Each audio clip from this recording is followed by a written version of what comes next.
Is Our Team NFL Monster Monday with Monty. We'll get to the NFL. We'll get to BYU, their quarterback controversy. We have got to talk about Jake's awkward dating life. I get the booster vaccine tomorrow. Jake is now fully vaccinated. Fully vaxxed. I am a full-on sheep. And we have the rocket ship. The iPhone 13 Pro Max. Gold. MagSafe Goldness. 1 terabyte.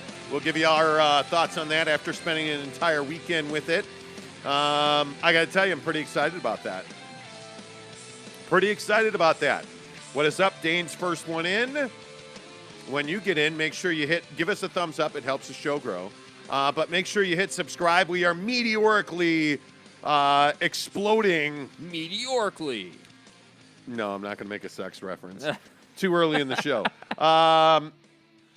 We are rocket shipping up the subscription numbers. We are at 2,226. We are just a mere 274 subscribers away from giving you a Traeger Smoker Ironwood 650 awesomeness. Okay. All you have to do is subscribe. Take a picture that you're subscribed. Tag us on Instagram, Twitter, or TikTok, where I have another viral video. Thank you, Cafe Rio. And you, too, need to post that on social media. Tag The Monty Show, MONTY The Monty Show, and SLC Supercars. So, we will talk BYU in a moment. But first, we've got to get to this situation at Utah with Aaron Lowe. If you did not hear, and I warn you, this is kind of a delicate conversation.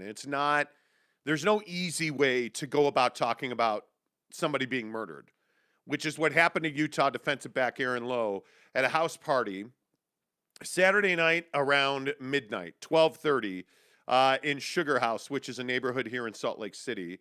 There was a noise complaint at 10:30 about this house party. Then at 12:30, a call came in about a shooting. And when cops arrived on scene, they found Aaron Lowe dead on the ground out front of the house with another victim who was shot and taken to the hospital. There are no suspects at this point, at least.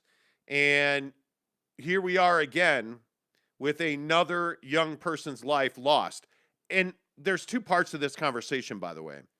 The conversation of, hey, it's a Utah football player, second time, less than a year. Okay, we're going to get to that.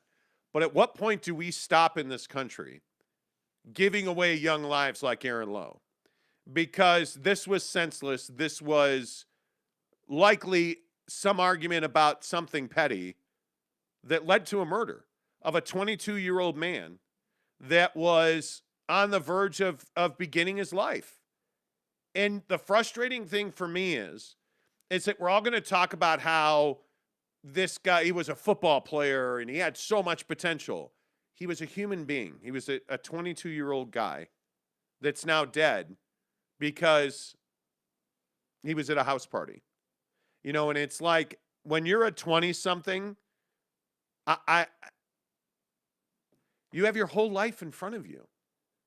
You know, and it's infuriating that this has happened again.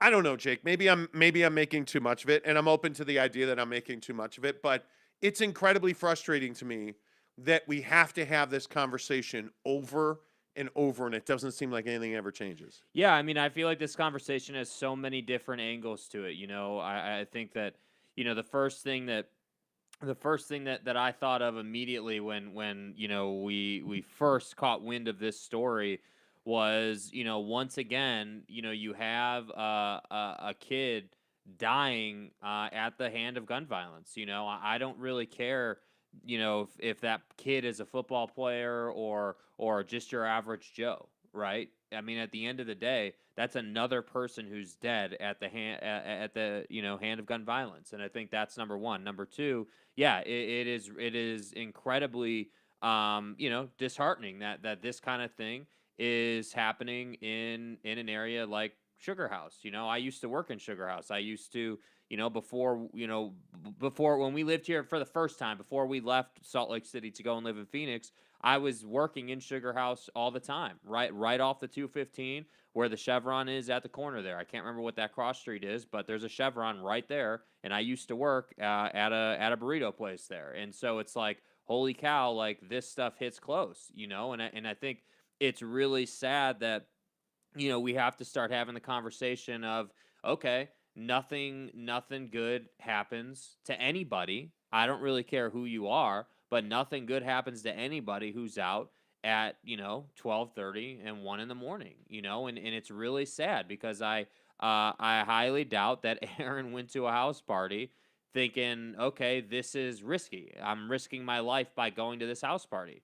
Who would think that? You're 22, you're playing big time college football at Utah. You're having the time of your life, So I just think it's really sad. I think there's that to me is just like where it's at. You can have the gun violence conversation. You can have the conversation about the fact that it's ridiculous that he's got to worry about risking his life at a house party. Like, we could have all the conversation, but at the end of the day, it's just another tragedy in the Utah program. Yeah, and the hard part is that now a perspective has to be changed. And you really hope that the Ty Jordan, accidentally shooting himself, he dies. You really hope that would have sent a message. Maybe it did. I don't know. But here we are with more gun violence in the Utah program. And the thing that really stands out to me, and maybe this is just me, I don't know, but the thing that really stands out to me is that nothing good happens after midnight. And I know we've had this conversation 1,000 times on the show about professional athletes, about college athletes. There's no good being at a house party at 12:30 in the morning. There's not. And I think that you have to be smarter than that. You have to understand that you are a high-profile individual at that school because you play football. You have to understand that when you go to house parties and it's 12:30 at a house party that was clearly raucous, there had already been multiple calls about noise. Yes. Right? This was a loud popping off party. I understand that you're 21. Well, I think it actually was 21 years old. Yeah. You're living your life. You're in your prime as a college student. I totally get that. But at what point does being a professional athlete, because in college you're a professional athlete, at what point does being a professional athlete require you not to be at a house party at 12:30? Yeah. And if I'm Kyle Whittingham, I think you have to put the lockdown on your program. This is not the first time. This is not the last time, unfortunately, that we're going to see kids getting in trouble, and in this case, losing their lives when you're out at 12:30 in the morning. I'm just telling you now, and you can call me conservative. You can. It's just never the right decision. Yeah. And I don't know. I don't understand the house party thing. I don't understand the need. And maybe this is a cultural conversation because I'm 48. You know what? I've never been a guy that loves a huge crowd. Maybe I'm just different. I don't know.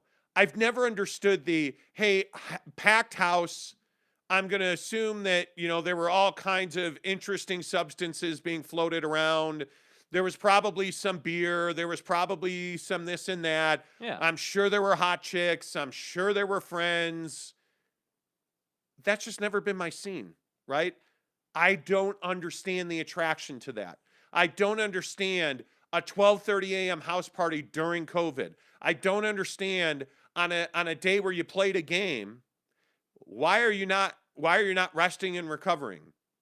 Oh, well, it's a bye week, and okay, cool. You just played a game. Why are you not resting and recovering? You're a professional athlete. Like, that's the stuff I don't get. And we say this, unfortunately, we talk about this with strip clubs in the NBA. Yeah. We talk about this with Kyrie Irving at birthday parties. Plaxico Burress shooting himself with a gun in his waistband. Yeah. Like, what are you thinking? That's the thing that comes to my mind.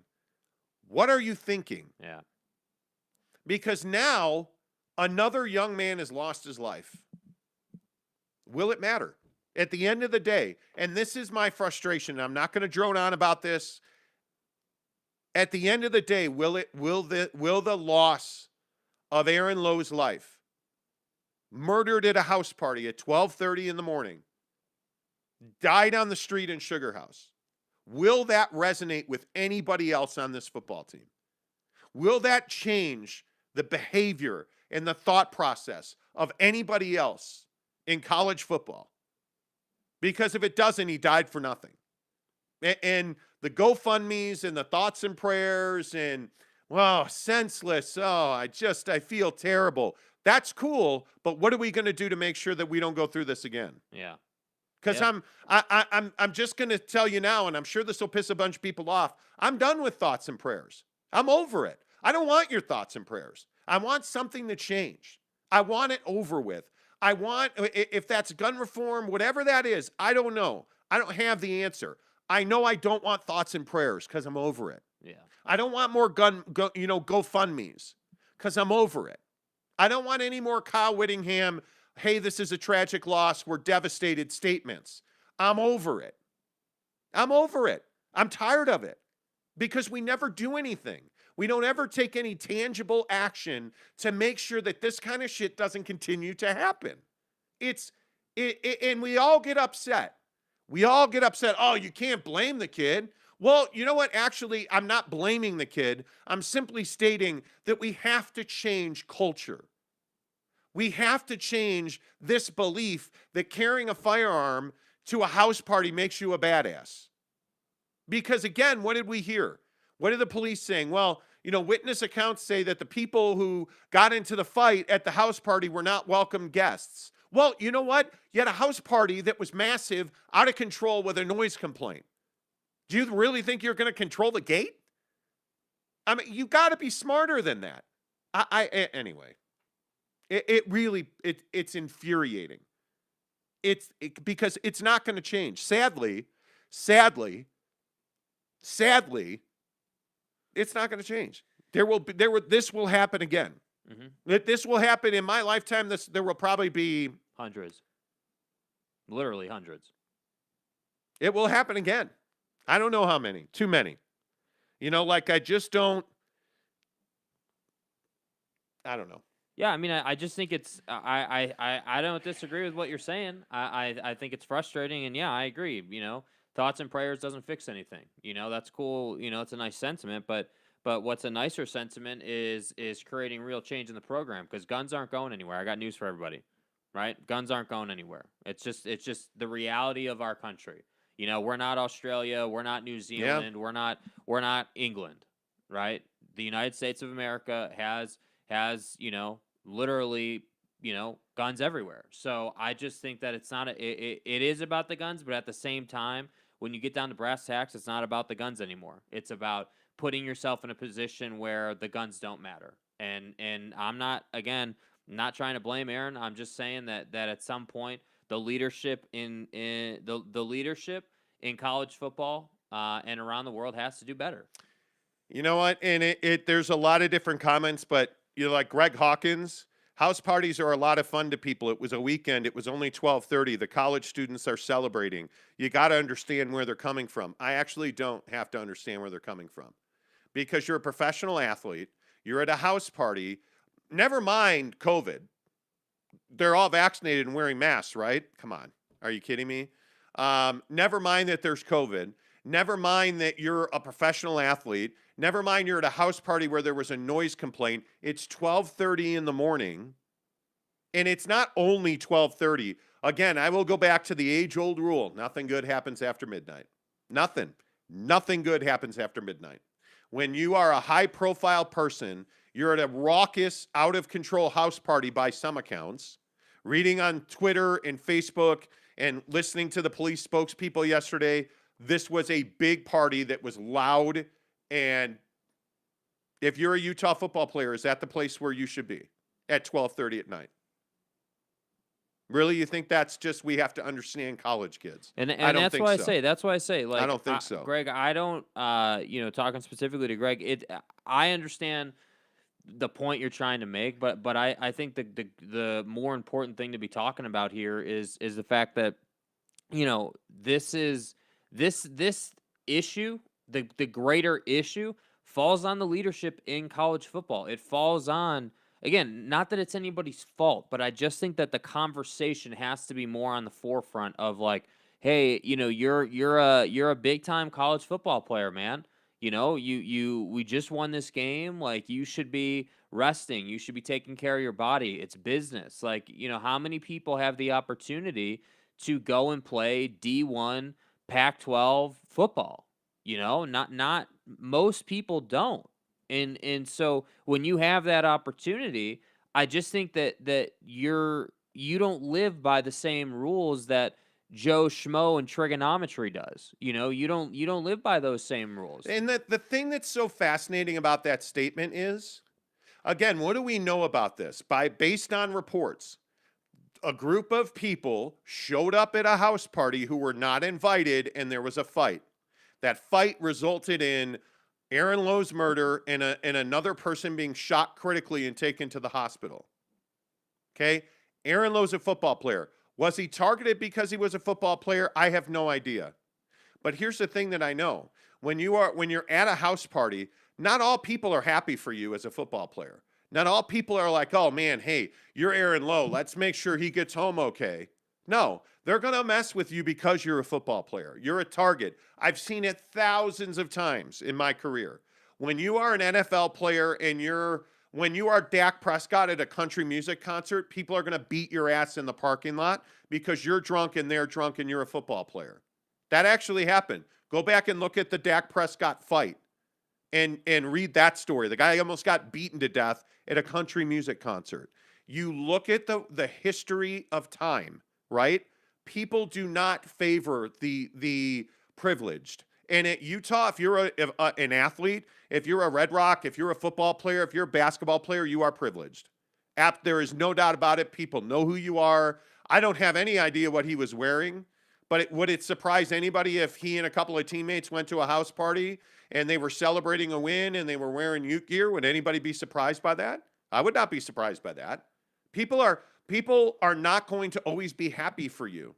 And especially, this is the other thing. The type of people that carry guns to house parties where they're not welcomed are not there to just hang out and have a good time and, hey, let's talk about those defensive sets that you guys ran out against the Cougs. They're not there to do that. They're there to cause problems, which you should have never been party to because you shouldn't have been there at 12:30 in the morning. Sorry, man. I know that's probably unpopular, and I know that's uncouth, but what were you doing there at 12:30 in the morning? Yeah, when you get down to it, what was the point? Because again, I understand the whole concept of, well, they're in college, right? They're these young kids, like that's what college kids do. Sure. But then I also pose the question of, okay, sure, college kids do that, but at the same time, my bigger, more overreaching point is when you're a college football player, when you're a college basketball player, this is why it's so fascinating and such an impressive feat that LeBron James never got in trouble. Notice you never heard about LeBron having off the court issues. Nobody ever talks about that. But that's why it's such an amazing feat, because it's so easy to say, oh, well, Aaron, come to this party. Yeah, I can't. I got a cold tub, and then I gotta get back in the weight. I need to make sure I get my 8 hours tonight. We're off whatever this week. It is. So we have a big week of conditioning this week. I need to make sure we're not having the kind of season. By the way, we're not having the kind of season that we want to have. But nobody will say that. They because I think it's. I don't know if, again, I'm not an expert, right? But I think it's mostly to do with the fact that they don't want to let down their friends, or they don't want to, the peer pressure just affects people. It affects each person differently. And so, and the point here is that this is really sad. And I agree with you. I think one of the first points you were making in this conversation is what's actually going to change now. What is the meaningful change that's going to happen. And my hope is immediately in the program, there will be a bigger conversation. There will be hey, you can't be out at midnight 30, partying. You can't be out doing these things. It's dangerous. It is not safe. It's not the right thing to do. You are here to play football. You are here to get an education and play football. And you are here to play football. And by the way, we brought you here to play football. Yeah. right? So you are responsible as a professional football player at the University of Utah. In my opinion, you shouldn't be at a house party, but I don't mean to be redundant. I'm not trying to be a dick about it. I just completely disagree with it. Let's get some of your comments in here because I know a bunch of you disagree. Wow. Let's see. All right. Yes, Josh Lovren. There was also a shooting at Washington State. I get it. The kid wasn't with the team on the road. I don't know the circumstances of it. He was wounded, not killed. Thankfully, he survived. But you know, guns are culturally appropriate in this country. It's crazy to say it, but guns. I own 3 or 4 guns myself. I don't carry them around with me, frankly. I have them in my house. I shoot them at the range. I don't carry them around. But nowadays, I mean, I think you have to assume that people are carrying guns. Yeah. It's just, it's part of our culture. Sean Mirzinski says, yeah, I'm sorry, but if you're an athlete, you aren't at college for that. You're an athlete. What if he was still alive? Why risk the fact that you could be suspended? I don't get it. Totally agree. Casey says, tragic news out of Salt Lake City. Great. Yeah. Yep, so sad, Jeremy says. Tanner says, I agree. Actions need to be taken. Yeah. But see, we all talk about that. What is that action? But see, like, the action isn't going to be, well, guns got to be taken off the streets. No. And, like, that's just all propaganda. I think the actual meaningful change that could happen, like, today, literally today, is Kyle Whittingham and that coaching staff and maybe even the AD, you know, coming out and saying, hey, here's what we're going to do. We know that we can't take guns off the street, or we can't control the external, what happens in the world, but we damn sure can control what happens in our program, and we can put checks and stops in place to make sure that our guys are not out at midnight 12:30, 1 in the morning having a party. You are not, as a Utah football player, you are not allowed to go to house parties. Period. That's it. But again, just for the reasons of we can't have COVID exposure, 1. 2, it's just not, this is not the first, and again, sadly, it's not the last tragedy that's going to take place at a house party. Yeah. Do you want to be that guy? And the answer is no. I'm telling you. Some youth don't think. That's a fact. That's a fact. Yeah, but that's fact. exactly the point we're making, though, isn't it? Because it doesn't matter if the youth think or not. It does not matter.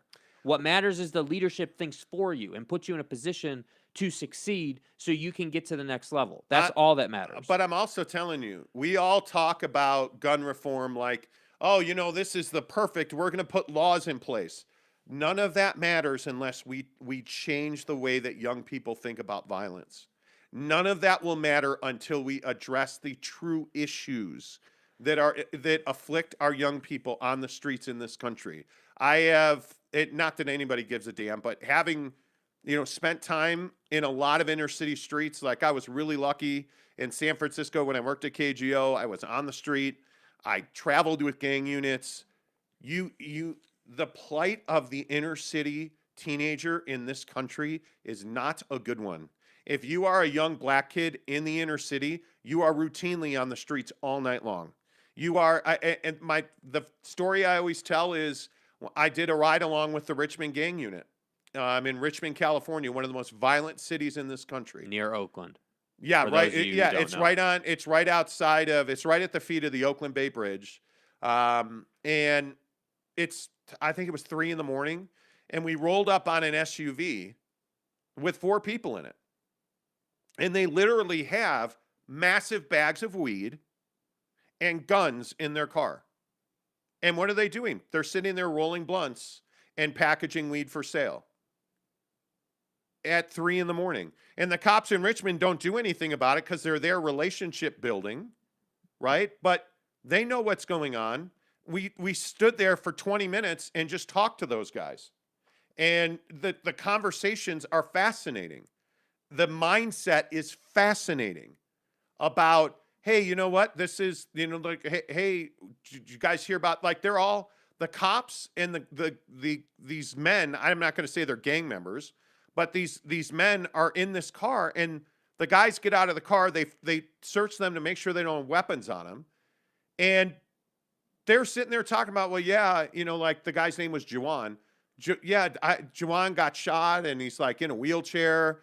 The one guy's friend is his uncle who is, like 3 blocks over. He's like, yeah, and I can't remember the guy's name, but my uncle who's so-and-so, he's moving on, 3 blocks over in a wheelchair dealing weed. That's the lifestyle these people come from. That's the lifestyle that these people live in the inner city. We have to change that. And I'm not trying to get like all counselor reformer on you. But my point is, gun laws aren't going to change or stop gun violence. Yeah. Do you understand that? Like this is DNA. This is like you can go to the south side of Chicago, the west side of Chicago. You can go to, anywhere in the Bay Area, drive down the peninsula, Redwood City. Like this is culture. This is South Central LA. It's cultural. Yeah, this is what you grow up knowing. This is the streets of Houston. This is the streets of Corpus Christi. This is Florida. This is the life that these kids lead and come from. Do you really think because you recruited that kid out of the inner city is going to stay there? It's not. It's not. You have to educate them. You have to invest in them. You have to let them know that 12:30 a.m. house parties is not the way we do things at Utah. And by the way, and I know Ute fans are going to hate this, where's the 12:30 house party in Provo? Where is it? It doesn't exist largely. The cultural difference, it's huge. It's massive. It's night and day. Can you imagine a situation, and it's happened, I know it's happened, but can you imagine a situation where a BYU football player is murdered at a house party in Provo? Like just a few miles from Lavelle Edwards Stadium? Can you even imagine that happening? It's hard for me to even fathom that would happen in Provo. Yeah. Hard for me to even fathom it. It's 2 different worlds. Because what do you do in Provo as a football player? Especially if you're non-LDS. You're hanging out with the other non-LDS football players. That's what they're together. Right? They're supporting each other. At Utah, there's a lot more freedom. There's a lot more diversity. There's a lot more, cultural diversity that it's just a different world. And I think it's a different set of challenges. And I think 12:30 house parties are a regular thing at the U. And I think until we change that, this is not going to change. This problem's not going to change. Yeah. And it's unfortunate because Ace is talking about how it's freedom and you can't lock kids down. Well, actually, you can lock them down. They play football for you. They're on scholarship. They do what you tell them to do. That's exactly the truth. Yep. And if you think it's against their rights, well, actually, it's not. Because what are you going to do? If you say to a kid, hey, you're in your dorm at 11 o'clock, or there's consequences, you will not dress next week. Because, by the way, the other thing is this kid was not a premier player for the University of Utah. He was a depth player for Utah. I also wonder how different things are for is Cam Rising at a house party at 12:30 on Saturday night? Certainly not. I would think not. Yeah. I would think not. All right. Let's see. Jacob Renda says definitely not gun reform. Yeah. Culture reform for sure. Yeah. BYU fan CJ says, I blame the shooter. He is a crybaby coward for getting his feelings hurt over not being invited. Sure. Okay. I mean, Aaron Lowe did nothing wrong and certainly did nothing to deserve being murdered. Like, I mean, I am not blaming Aaron Lowe for being shot to death on Saturday night. I'm not. I'm blaming the culture and the infrastructure that or the lack thereof. Or the lack thereof, more to the point. Yeah. That allowed this situation to happen. Because, yeah, anyway. Kay Nurin says, it's sad that people can't get along. Why do we have to hate others? Love to his family. This is why BYU has their honor code. Well, I don't know that the honor code is why.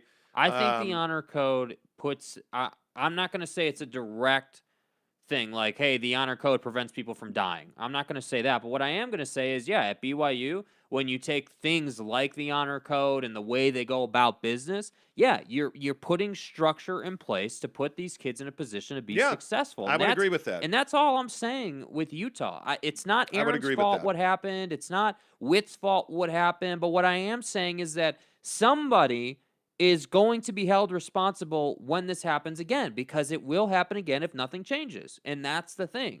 Something has to change. You have to put rules and structure in place. And by the way, the worst part of this is, two people in the comments have pointed out, is we'll probably never know who pulled the trigger, No. and there will probably never be anybody prosecuted for this. No. It's very difficult. Again, culturally speaking, Yeah. it's very difficult to believe that people are going to turn in photos and videos. The police believe there are videos of the shooting. That's going to be very difficult to do. I think it's asking a lot. Josh Lovren says there's a lack of respect for firearms, coupled with firearms being glorified in pop culture. I would agree with that. MS says no house parties or clubs, bars that don't search people for football players. Okay. Jeremy Bolton says Tanner Plummer was going to say that honor code isn't going to stop someone from bringing a gun to a party, but I think you're missing the point. It's not the honor code that stops people from bringing guns to parties. The honor code doesn't facilitate 12:30 a.m. house parties. The honor code doesn't facilitate 10:30 p.m. noise complaints. Do you not understand that? Like it is, if you are Kalani Sitake and your player is at a 12:30 a.m. house party where police were called, Yeah. he's probably not playing the next week, and he's going to be lucky to be on the team. And he's going to have to earn his way back to full status. That's the culture at BYU. So when you see that, again, and I just go back to Jamal Williams because I think he's the perfect example. Perfect example. Jamal Williams came from Fontana. If memory serves, he came from Fontana. And you're dealing with, again, his possession by consumption, like leaving school for a time. Like the culture doesn't support it. Does it happen? Yes, it happens. Do BYU football players drink alcohol? I'm sure.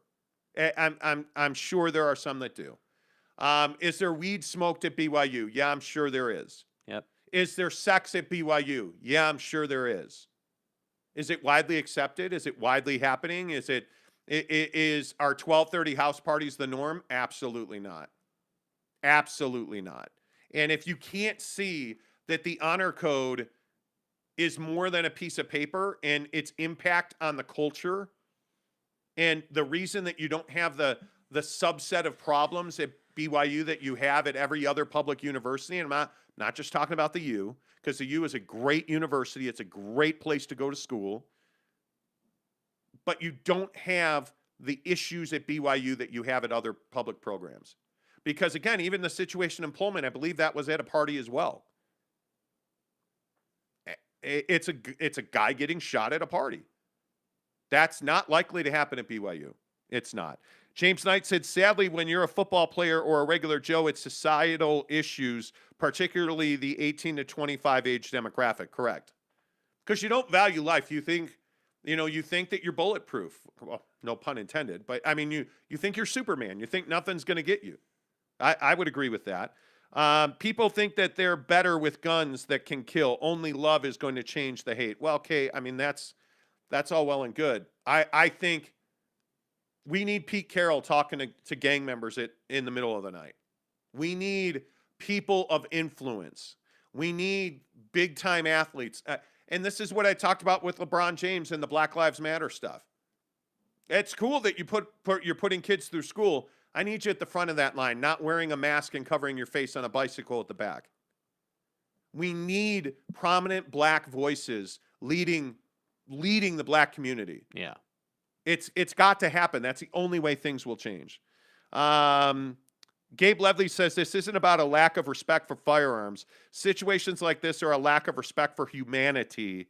I would agree with that. Until this is fixed, somehow we're effed as a society. And this will continue to happen. Yeah. It will. And the other thing I think that's interesting is college athletics. and we're 35 minutes into this, and so this is going to be the last thing I'm going to say about this. College athletics should be a zero tolerance.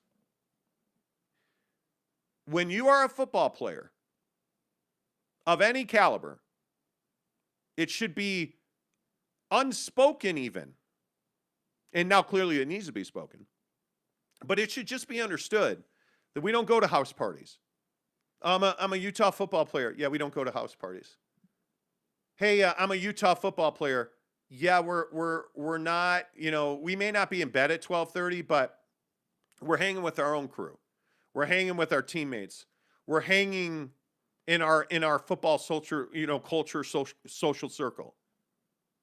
That's what we're doing. Yeah. Because if we're really a family, and that's what you hear, right? All these schools will tell you, "Oh, we're a family." It's a family here at the University of, Weed Eater creators.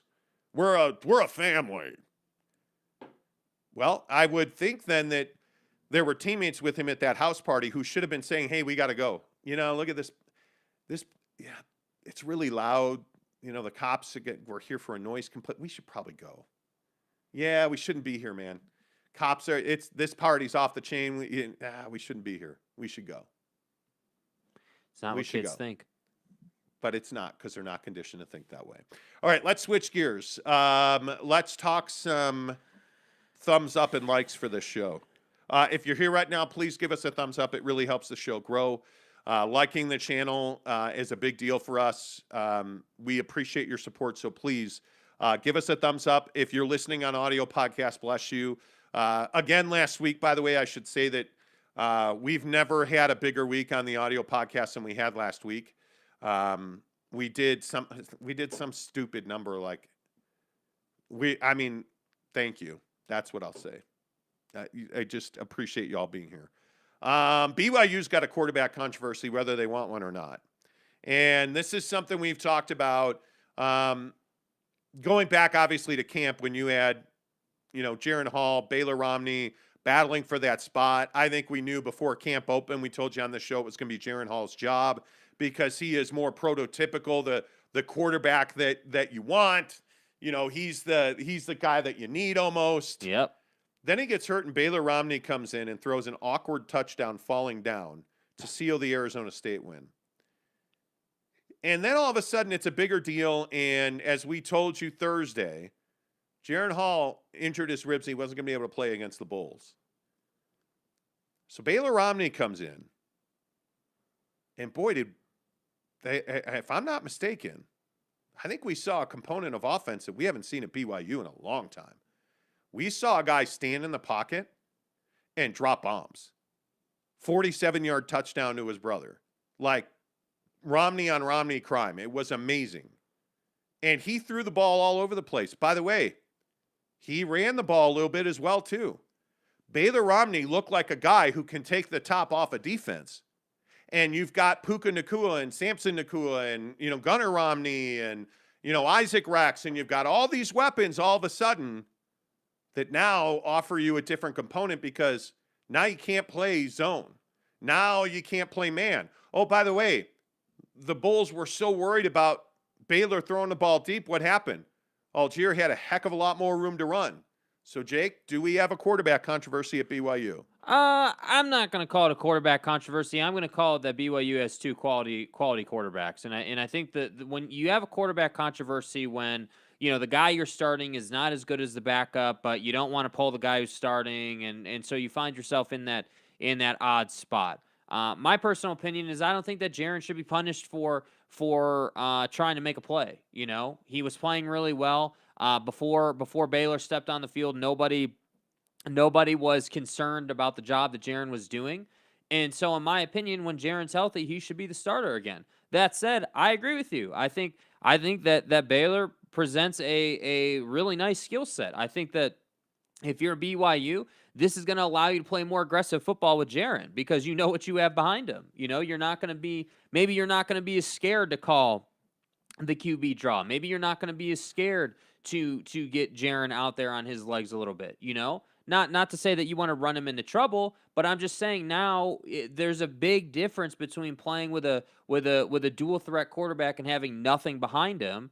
and playing with a dual threat quarterback and having a guy who can get the job done behind him. So to me, in my opinion, I think Jaren should still be the starter. But at the end of the day, your best ability is your availability. So when you're hurt, what's everyone going to talk about? Well, Romney looked pretty damn good. So who are we going with? First of all, this is a good problem to have. You have two really good quarterbacks. And I think when you look at the way that Baylor Romney came in and played, I mean, you as a BYU fan, you should be fired up. You should be excited. This is fantastic. This is as quality of quarterback play as you have gotten in some years. This probably takes you back to Max Hall, throwing the ball, running the ball, like the versatility that you have in both of these quarterbacks. I don't believe that Jaren Hall is being punished, or if he does not start when he's ready to start, I would not have a problem with it. Now, having said that, I think Jaren Hall is still your starting quarterback. But the ability to the ability of ESPN.com to throw ads out is the crazy. auto ads. But the ability that Baylor Romney showed you to get the ball down the field, we've kind of been wondering all season long, how are you going to get the most out of these receivers? I think we saw the one thing that we know about USF. They may not be the best defense you're going to see, but that team can run. And we saw Gunnar Romney, and I think we saw Puka Nacua for the first time. Puka Nacua had a huge impact on that game. And you've kind of been waiting for that, right? And you're watching Gunnar just run down the seam, and Baylor Romney's just putting it on him. It's it was a beautiful sight. Like, don't get me wrong. I am not at all against the Romney on Romney crime. Like, it was amazing. Yeah. I'm not against it at all. My thing just is that it's not that Jaren played bad or that he got benched or anything, obviously, right? I mean, he just suffered an injury. And so I think this is where Kalani, being the leader that he is going to take care of this, this issue that could potentially arise. Oh, I don't think it's potentially. I think if you're a coach and you go back and you watch the way that Baylor Romney came in, he made them a better running team. I mean, Jaren Hall's a guy that's going to give you between 5 and 8 yards per throw. Baylor Romney is going to give you 10+ yards per throw. And the thing is, you don't when you can throw the ball over the top the way Baylor did, you can beat any defense because you have the speed at wide receiver to do that, and you have the hammer in Algier running the football. That's the thing that when you look at Tyler Algier and what he brings to the yard, he brings you a brutal physical back who can also beat you to the edge, right? And we saw that this BYU offensive line, now, obviously you had a pretty significant injury issue on that line, but you saw this BYU offensive line over the last 3 weeks get better and better and better at leveraging their man across from them to create gaps. The BYU offensive line has to do fewer and fewer and fewer of that, less and less of that, when you have a guy like Baylor Romney that isn't reliant on the underneath ball in the run after the catch. That's the difference. What kind of offense do you want? Do you want it to be reliant on guys making plays after the catch? Or do you want guys running free into space? And the thing that you can't take away from Baylor Romney is it's not the strength of his arm. He put it on guys. The ball placement was spot on. I'm not saying that you have a full-blown controversy. What I'm saying is you got to figure out a way to get Jaren Hall to be able to throw the ball a little bit better and a little bit further down the field on average if you want him to be your starting quarterback. Because what you got out of Baylor Romney brought a completely different dynamic to the offense. Mm-hmm. Yeah, I mean, I'm not going to sit here and say that Baylor Romney is a better quarterback than Jaren Hall because I think Jaren is twice the runner that Baylor is, and Baylor's twice the thrower that Jaren I know, is. but the fact is you'd rather have a guy who can throw it, and I'm telling you, in college football, the guy who can run it is just as dangerous. But what did you say to me about Baylor Romney? I don't know. What did I say? He runs well. Yeah, And I he mean, does. he runs better than I would have expected him to run, but my point just is let's not forget what Jaren did most of the game against ASU. Let's not forget what Jaren did to Utah. Now, I know Utah is not as good as they usually are, but I'm just telling you that at the end of the day, this is what we love to do in sports. Oh, the guy played one game and he looked great. Now all of a sudden he is really good. I think no. What I'm saying is he played one game. He showed you why he almost won the starting job. I think you would be a fool not to have him pressing Jaren. Jaren's a total dual threat quarterback. Runs the ball really effectively. Has those back-breaking runs that are really critical. I totally get that. But on any level of football, eventually your quarterback's going to have to stand in the pocket and deliver the football. And I think Baylor Romney is a guy that can absolutely do that. I don't know. I'm not as confident in Jaren throwing the football as I am in Baylor. But I will say this. Speaking of Baylor, the Bears, not Romney. Anybody see what Baylor did this weekend? I mean, Baylor looked really good. The quality of this schedule and the difficulty of this schedule is only going up. I mean, you look at the win for Arizona State this weekend. Utah beating Washington State was critical, even though they looked like trash doing it for most of that game. Doesn't matter. You got to win. 1-0 in the conference. Great. You look at that win for Baylor. That's huge. You look at what's ahead. It's unfortunate. It's really unfortunate. That you this is going to be an incredible stretch. That's where I'll leave it. You should look just at say this that schedule. You should say that you want Baylor to start because I don't. What I want is Baylor to be given the opportunity to win the job this week. That's what I want. I want to see Baylor get more reps with the ones. I don't know. There's a lot of people who think Jaren Hall is miraculously healed. Yeah, I'd be miraculously healed after that performance too. Right? Yeah. But it is not 100%. I haven't talked to anybody at BYU since the game the other night, but it's not 100% that Friday night Jaren's going to be ready to go. And I would remind you that Logan is no easy trip for this Cougar team. Logan, Utah State has always been a nemesis. This is a really good rivalry between the Aggies and the Cougars, and you better be ready to go. By the way, I think that game's on CBS Sports Network Friday night. But you better be ready to go because that's going to be a really difficult tilt. I mean, it is, and you look at the rest of this schedule. I mean, you're at Utah State, home for Boise, at Baylor on October 16th.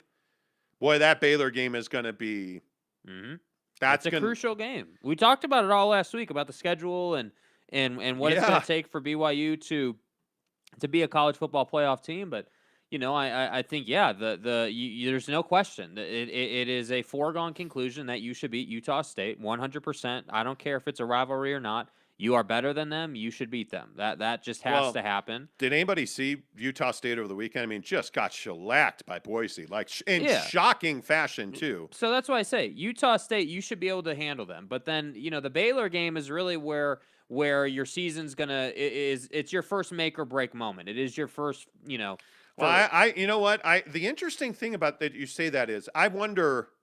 I don't know that we know who Boise is yet because I was surprised. I thought Utah State was going to win that game. Boise's been kind of, plotting this year, if you will. Like, not great, losing to UCF and Oklahoma State. Okay, those are two really good teams.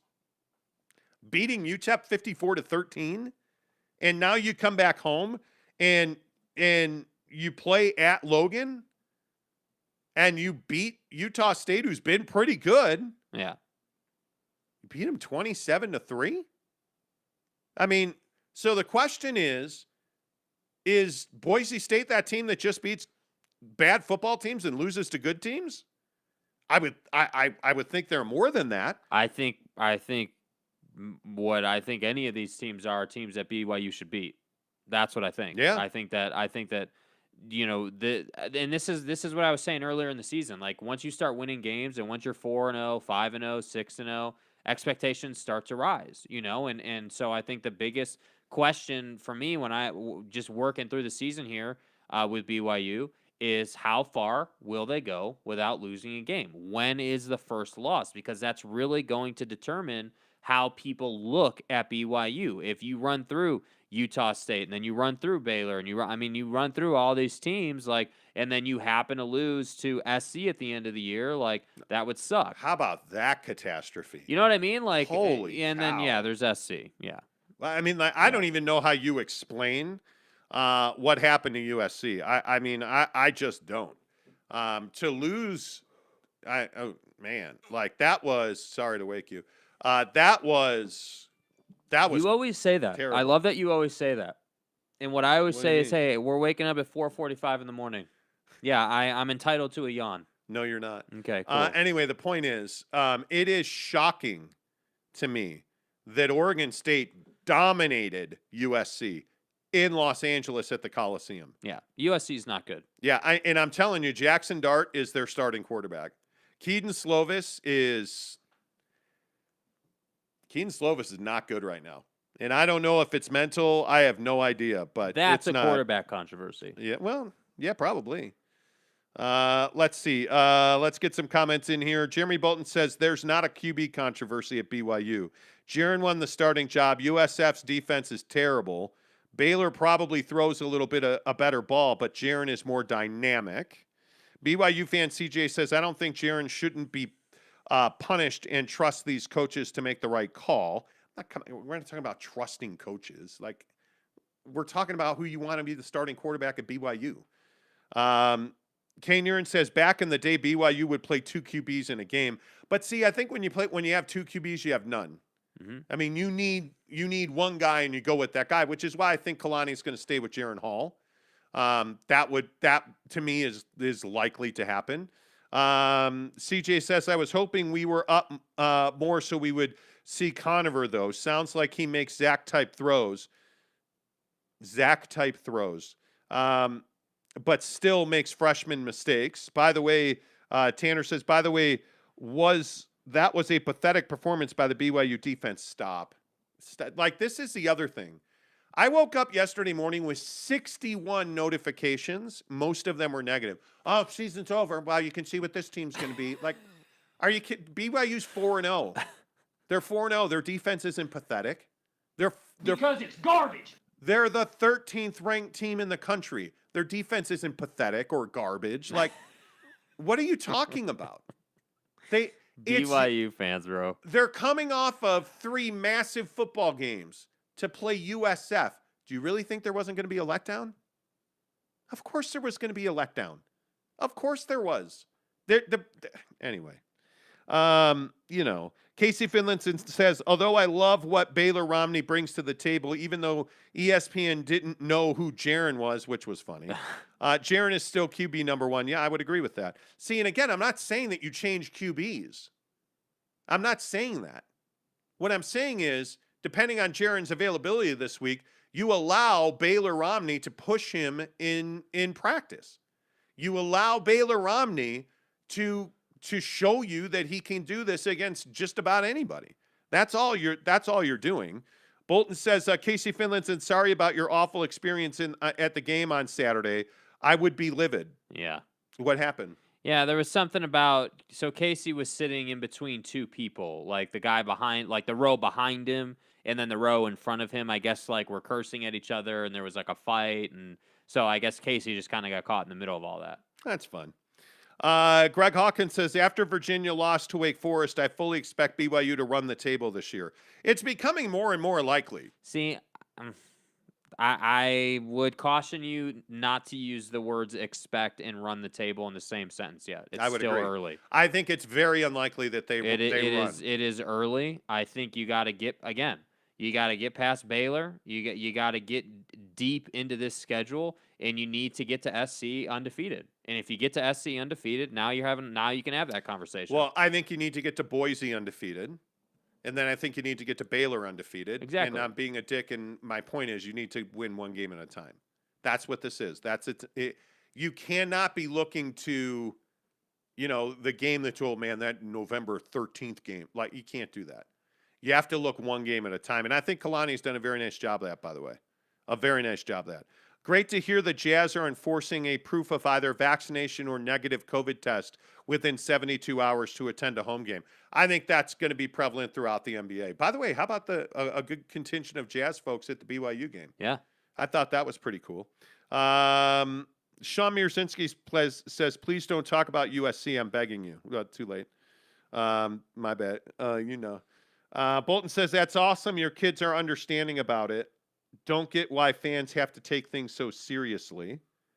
I think you're talking to Casey. Yeah, to Casey. I want Jaren to finish his win against USU, but I think they headhunt him if they think his. Well, I mean, how many quarterbacks have gone down at USU for BYU? Too many. Ask Taysom's ankle. USU does have a history of hurting BYU quarterbacks. Yes, they do. Let's see. Wilhelm Tell says SC. Okay. Gabe Ledley says, do we get to hear if teacher takes animal style, Jake? Oh, we do. That's coming. What's up, motherfuckers? Yeah. What's up, motherfuckers? What's up, motherfuckers? Whoa, easy. Sorry, it's on repeat. I'm sorry, okay? Easy. Sorry. Jeez. USC becomes more dangerous with each loss. They do? How's that? Don't hate on USF football powerhouse. Yeah, they're not good. I called USF as a trap game because it's after a Pac-12 games and before 2 rivalry games. We played like it. Colin says Baylor could very well beat BYU. That's a good team. Baylor's a good team. The thing that's surprising a little bit is I feel like a lot of BYU fans have been like, yeah, it's only Baylor. We'll win that game. It's in Waco, and Baylor's actually a good football team. Yeah. Anyway. Casey Finlitz and I agree, Colin, that's going to be a tough game, tough out in Waco. Yeah, for sure. For sure. I mean, yeah. Every week is difficult. I'm telling you, there are no easy games on a schedule. There just isn't. Eric C. says, how about them Aztecs 4-0? There you go. There you go. I just, what'd you think of Cam Rising the other day? I mean, I thought he played good. I'm just not impressed with Utah overall. Like, it's not like it's very frustrating. Obviously with what's going on off the field, it's tough to hear Utah and be excited, right? Like that's difficult. But at the same time, when you just purely look at the football product, yeah, I mean, I just think what you've been saying is just becoming more and more true, which is there's something going on at Utah. There's something in the program where the program just is not. They're just not where they usually are. I mean, the fact that, you flip on the radio on Saturday and they're losing to Washington State, I mean, I literally said it's embarrassing because it is embarrassing. Like, this is Utah. This isn't like, Nobodyville. So we're like most of America. We cannot watch the Pac-12 network because we have DirecTV. So we went hiking up at the canyons, sort of. And we were like, well, it's Washington State. Utah's going to, dismantle them. We get in the car and Washington State's winning. Like, what? Like, how?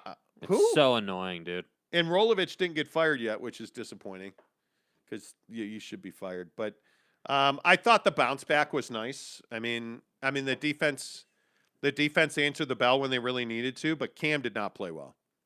I mean, I don't know what yeah. So I'm saying it's the same. It is the same thing. Now that Charlie Brewer quit on the team, and now that Cam Rising's the quarterback, it's the same situation. It's the defense playing way too many snaps.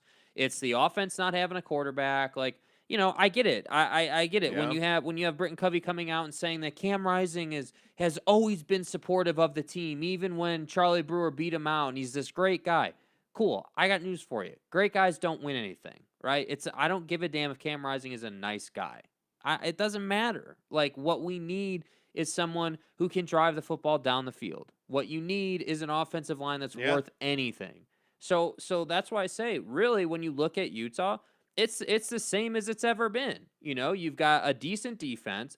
You've got pretty much very little on offense, and you're just winning these gritty, punch you in the face kind of games. That's who they are. So, and I think we're going to continue to see that trend. Yeah, and the other problem is really, so let's recap. You don't have a quarterback. Your offensive line is questionable. Your best receiver is probably Dalton Kincaid, which is shocking because where's Keithy? I don't know. That was a little surprising, by the way. You know, I mean, they can't throw the ball. They don't have a running back. They don't have a number one run. I mean, Pledger made, obviously makes a great run, but I mean, I don't know what you're doing. Like, this offense is in shambles. Yeah, I don't know either. The defense is yeah, I don't know. I mean, when the defense holds you the opposition to 13 points and you almost lose, I'm going to say your offense isn't doing the job. Best team in the Pac-12. Because, by the way, how about my UCLA Bruins? Okay, now all of a sudden they're my UCLA Bruins. Yeah. How about the Bruins? What'd I tell you, man? Mm-hmm. What'd I tell you? Mm-hmm. Chip Kelly. Right. It's my guy. Right. Chip Kelly train. Right. We get it. I hate Chip Kelly. We get it. But yeah. the point is, Mm-hmm. good old Uncle Monty told you they were going to the farm to whoop some ass. What do You know think? Stanford doesn't really have a football team, right? Okay, stop it. It's an Institute of Fire Stop Learning. it. You're being a jerk. What? There's no reason. What? Just bow down to my greatness. Just bow down to my greatness. There's no reason. I'm telling you right now that it's not like it's the Mountain Least, right? A mountain lease. Well, Don't be rude. well, Oregon, number 3 in the country, Yep. best team in the Pac-12. Yep. But UCLA is right there, man. I'm telling you, the University of California at Los Angeles of Westwood. UCLA, second best team in the conference. And I actually think Maybe not. No. Maybe fuck yourself. no, I'm not going to do that's uncalled for. That's uncalled for. It's uncalled for. How good is Arizona State? Not good enough to beat BYU. Okay. So you're saying BYU is the best team in the conference? Yeah, I'm saying BYU is the best team in the Pac-12. I mean, ASU is good enough to cause problems. Do I think they're good enough to win the Pac-12? No, I don't. I don't think they're as good as Oregon. I definitely don't think they're as good as UCLA. UCLA is UCLA's legit. I mean, I listen. I think ASU is that team that is good enough where like they can hang around in football games. If you make mistakes, they will make you pay. But if you just play your game, you execute, you'll beat ASU. Yeah. How was the date? It was good. It was fun. We went to this place called Provisions over in Murray. It was actually pretty good. For all those people who say that I only eat peanut butter and mac and cheese, I mean, I felt like I got adventurous. This place was like a sampler place, so you got like a bunch of small plates. Tapas. It's called tapas. Okay, whatever the hell it's called. What are you, Gordon Ramsay? Jesus. Can I not just say it's a bunch of small plates? No, because it's called tapas, you cock. God damn. It's a tapas restaurant. Small plates, yes. I want to live in a van down by the you river. do. Yeah. You need an escape. Yeah, can I just get a simple life, please? Okay, Thank so you. wait, real quick. Yeah, Yes, we're going to talk NFL. But Ace, what is wrong with you today, man? Why is Ace upset? Okay, because he's like, you're not going to talk NFL? Yes. Okay, real quick. Best team in the NFL? You're right. I told you so. It's the LA Rams. Did I not say the LA Rams? Did I not tell you the LA Rams are the best team in the NFL? Yes, Man, they got one good win. One good win. One good win. Yes.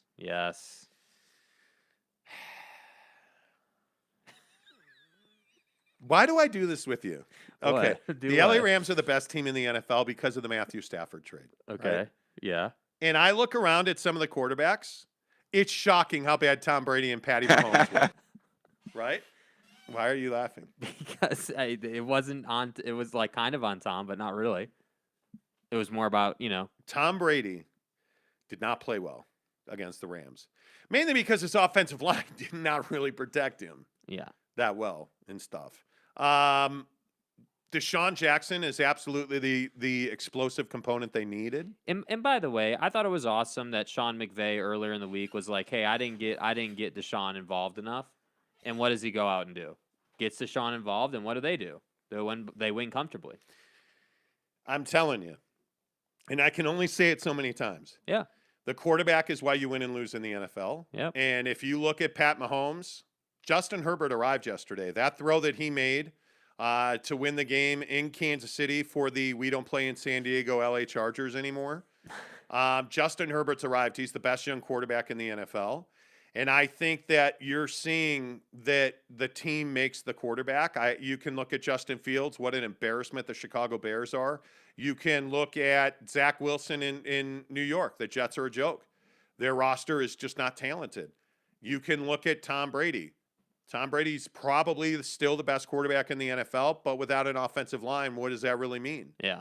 Right? You had a defense that got after that ass yesterday from the Rams. They're elite. That's the best defense in that. That's the best team. Offense, It's the best team in the NFL right now. Yeah. Incredible. Yeah. Right. And I think when you're looking at the 49ers last night, 49ers should have won that game. Why didn't they win that game? Because they don't have a quarterback.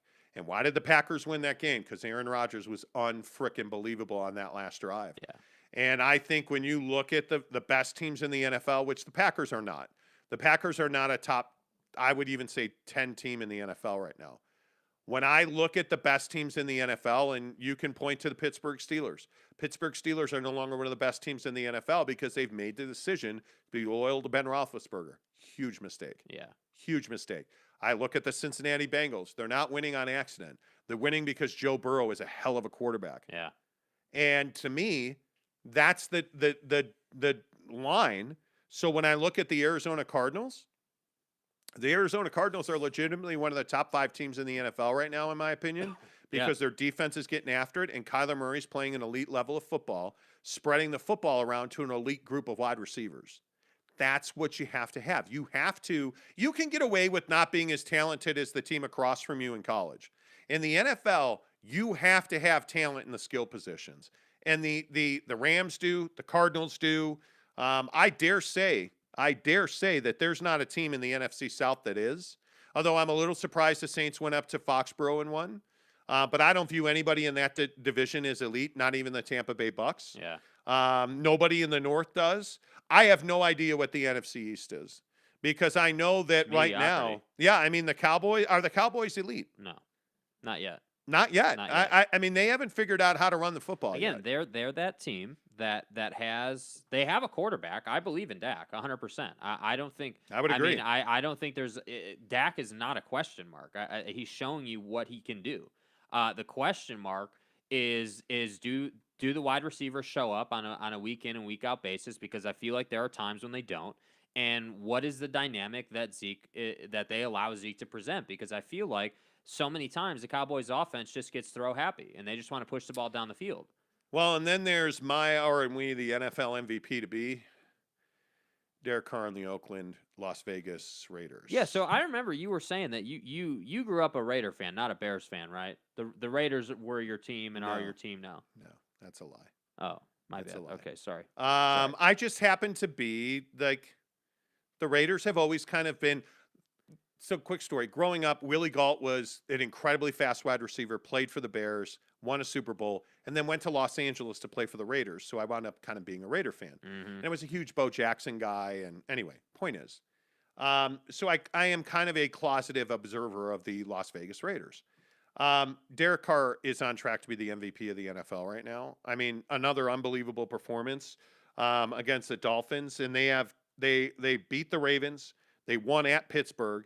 And now they've won at home against Miami. And now we're going to find out who they really are because Monday night, October 4th, they play at Los Angeles, SoFi Stadium, taking on the Los Angeles Chargers, then the Bears, and then they're at the Denver Broncos. The next 3 weeks, we're going to find out who the Las Vegas Raiders are. But Derek Carr, right now, if I had to vote, I'd probably give Derek Carr the MVP because he's got them playing an elite level of football. Jacobs can't stay healthy. You're just at that point where you got to understand that. The Raiders are very good. The other team that I think is, and I don't want to say sneakily good because I think that's probably disrespectful. I'm telling you that the Denver Broncos are better than people are giving them credit for. And it's because Von Miller looks 100% to me. That's a good football team. That's a good defense.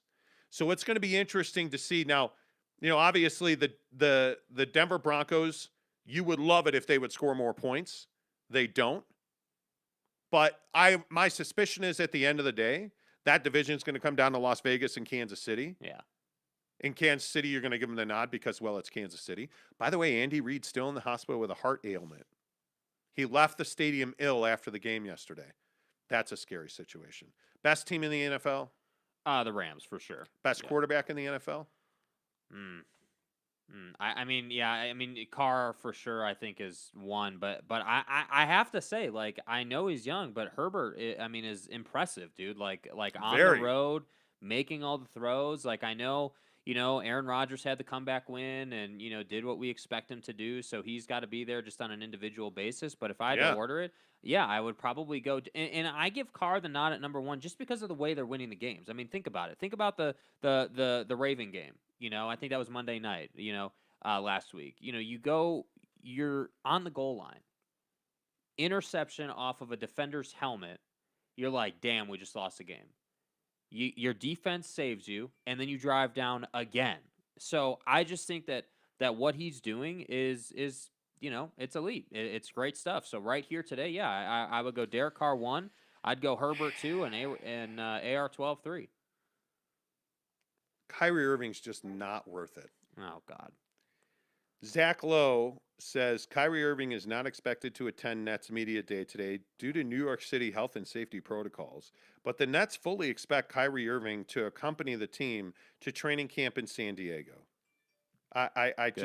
Perfect. Yeah, Kyrie Irving will not be at Media Day. Which is probably how he wants it. I mean, this guy is this guy. Yeah. All right, speaking of frauds, let's talk about your dating life. That was a joke. So I have an issue with this girl, and that might be a surprise to some, not to anybody in this house. 3/4 of this is inaccurate. Yeah, I've never met this girl, by the way. But here's my question. So Mrs. Monty is roasting you in the background, bro. yeah, what else is new? You've been on 2 dates with this girl. Yep. How many times have you seen her total? Twice. How often do you talk? I mean, a couple times a week we'll text, but not a lot.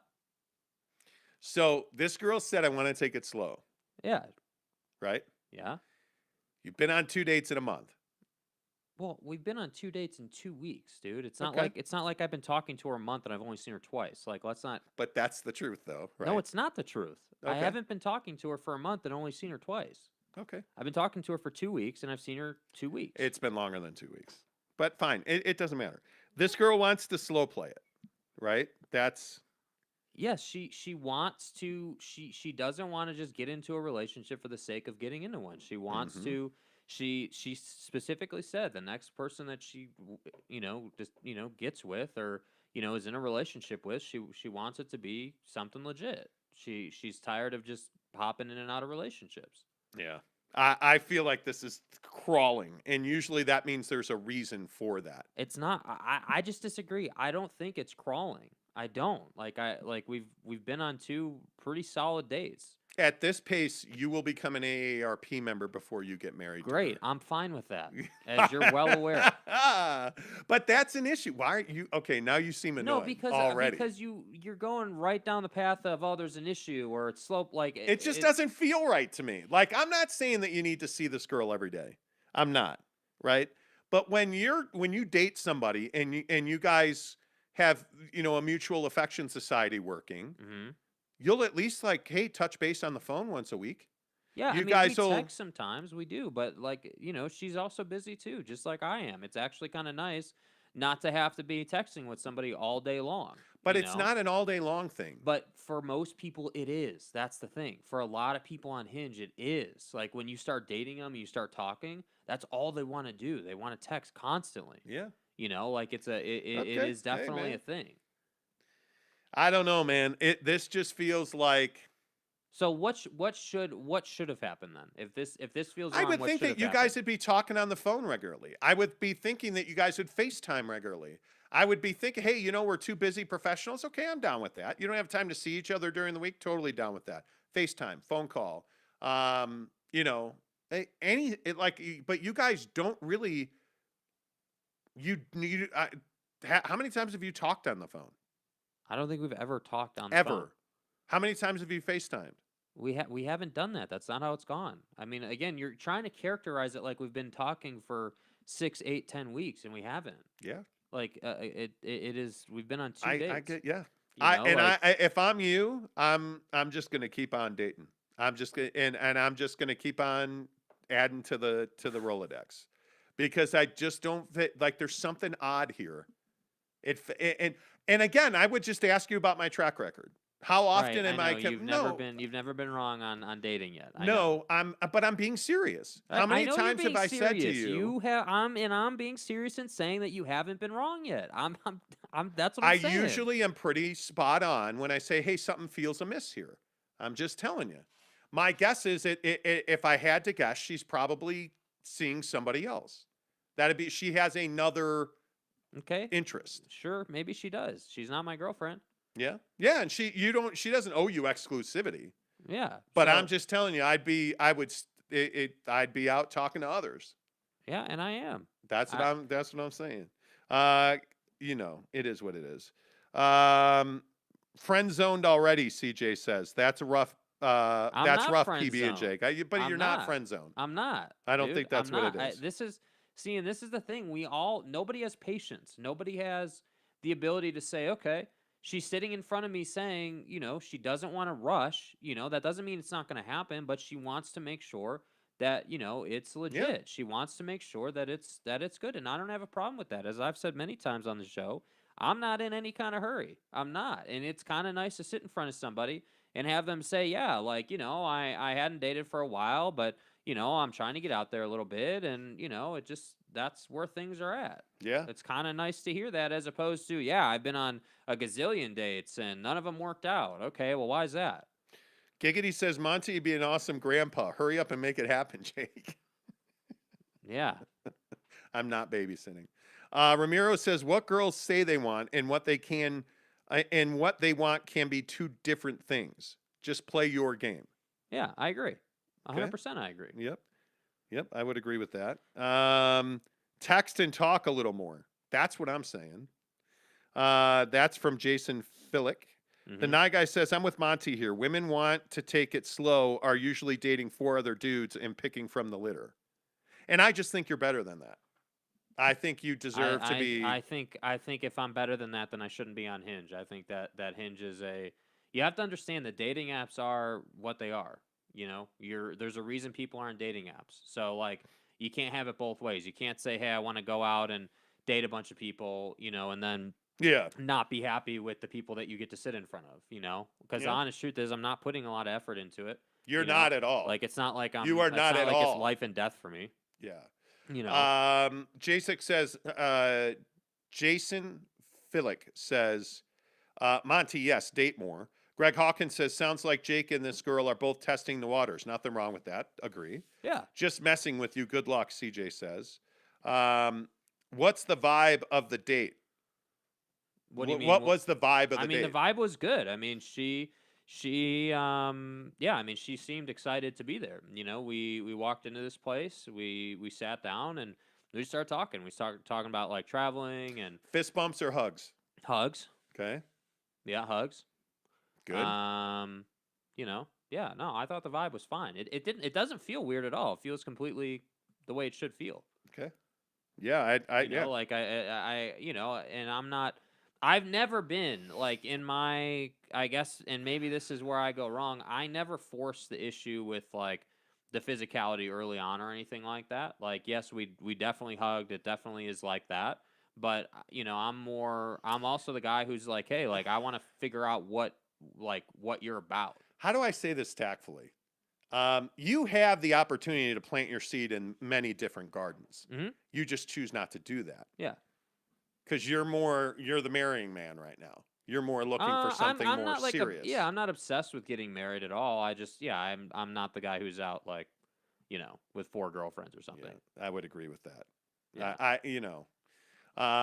What are the other prospects? Ace wants to know. Else do you have in the pipeline? There's like 3 others on the app itself, but the problem is it's so hard to get somebody to just like, like perfect example. I had another date that was lined up on Sunday, but then she messaged me Saturday night saying that she couldn't go on the date because her grandma was like in the hospital and there were issues, and she was apologetic and everything, and it seemed genuine, but you never really know.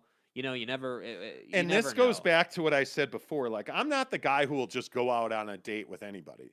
Like, if I'm you, I want to FaceTime with them first. Like, I'm going to talk to you on the phone because, again, I don't want to sit across from somebody and talk to a brick wall.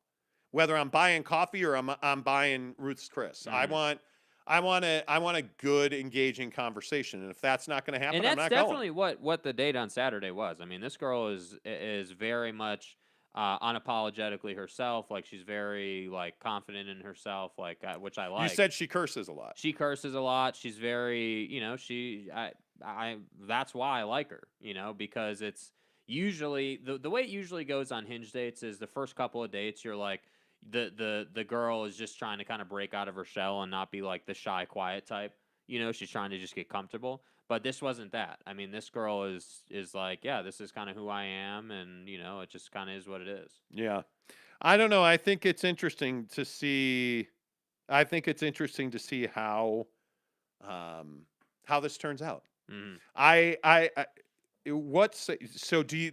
One of the questions is, do you only use Hinge? Do you use Match as well? No, I have used Match in the past, but I'm not currently right now. No. What you don't like? Which one do you like best? Hinge is the one I'm using the most. Like, Hinge is just easy, like you just put it on your phone, and like with Match, I feel like they ask you like 50 different questions, and you got to fill out all this stuff so they can match you to the right person, and it's like I just want to talk to people, Oh, really? Carolina is trading for C.J. Henderson. He needs a new start. Let me get on the old tweet machine. C.J. Henderson. Oh, Rappaport right there. To Carolina to Jacksonville. Carolina tight end Dan Arnold and a third-round pick to the Jags for former Jags first-round pick C.J. Henderson. How bad was Trevor Lawrence yesterday? Jeez Louise. I love Match. Date there all the. Why did his comment go away? Something you said. I don't know. You just are not a fan of Match. No, it's not that I don't like it or whatever. I don't really have feelings towards it. I just hadn't really used it, I guess. Too many. What's the other? Too many fish or something? Yeah, like too many apps. Okay. Filter the search, Jake. Direct route to Pound Town. Wow. Okay. That's one way to look at it. Yeah. Finally, real quick, because then we got to go. iPhone 13. Yeah. Really impressed. Really impressed. I mean, my only complaint is the eSIM process. That's kind of a pain in the ass. Never heard of an eSIM before. Apple didn't widely talk about it. So basically, an eSIM is a SIM card that comes in the phone already. Like literally embedded in the phone. You can't access it. So when you go to turn this phone on and everything, if the eSIM does not activate, you can't get cellular data. So we bought our phones direct from Apple. Yeah. So you have to go to the store to get them to activate it on the network. That's what kind of was the bummer. Other than that, the camera's unbelievable. Yeah. The processing speed of the iPhone 13. Now, of course, because I wear a size 15 shoe, hung like a trailer hitch. What's an erection? I got the Pro Max 1 terabyte. Big boy. All three of us did, actually. Mrs. Motzi's on iPhone now. It's fast. The screen's beautiful. The MagSafe thing is interesting.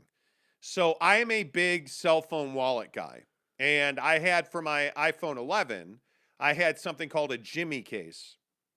Now, I'm probably going to get another Jimmy case. It's a case with a wallet on the back of it, because I got to tell you, this thing right here. So this is the Apple Wallet, right? 2 issues. One, it comes right off. That's not great.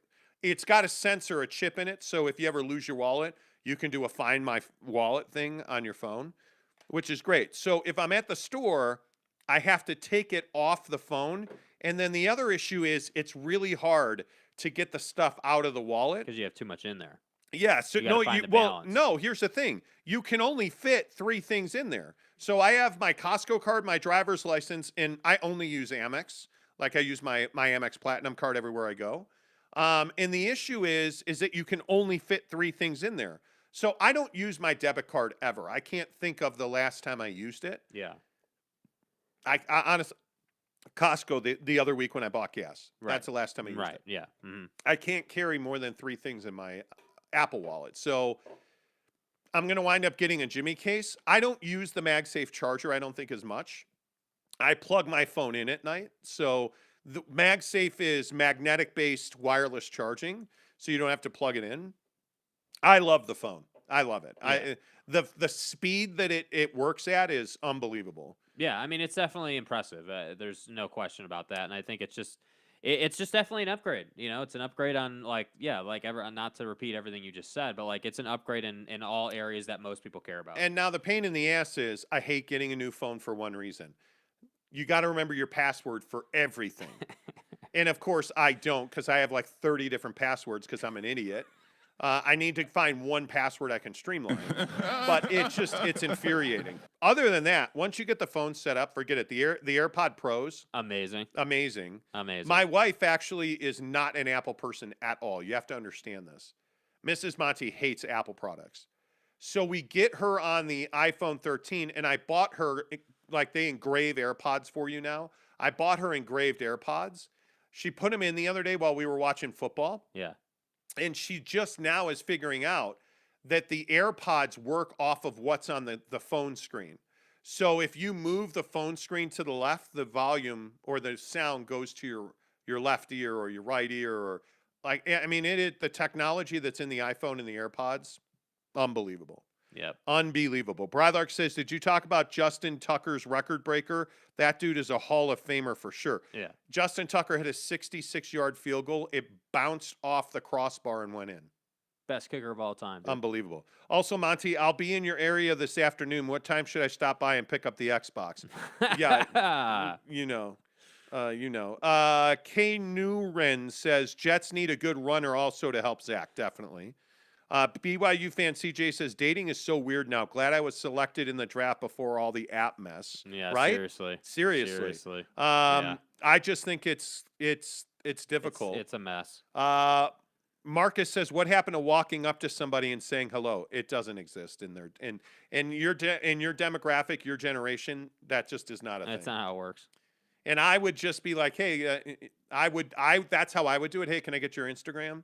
What's your Instagram? I'd love to connect with you. Yeah. Hey, your rack is amazing. Can I get your Instagram? That's how I'd be doing it. It's quite simple, so I don't know why motherfuckers be overcomplicating it. Yeah, I mean, just walk up to them and talk about the rack, and chicks will love it, right? I mean, that's how you get. I'm a man. Dude, chicks' heart is through a rack. Well, anyway, the point is. Okay. Yeah. No, I'm kidding. All right. Yeah, there you go. Play the music because we're late. Jake's like, I got a job to do. I do. Last week of the month, Jake. I know. You ready? Got a new iPhone. Now I can't log into the Yelpatory. So that's why we have to go. Yeah, got to get that done.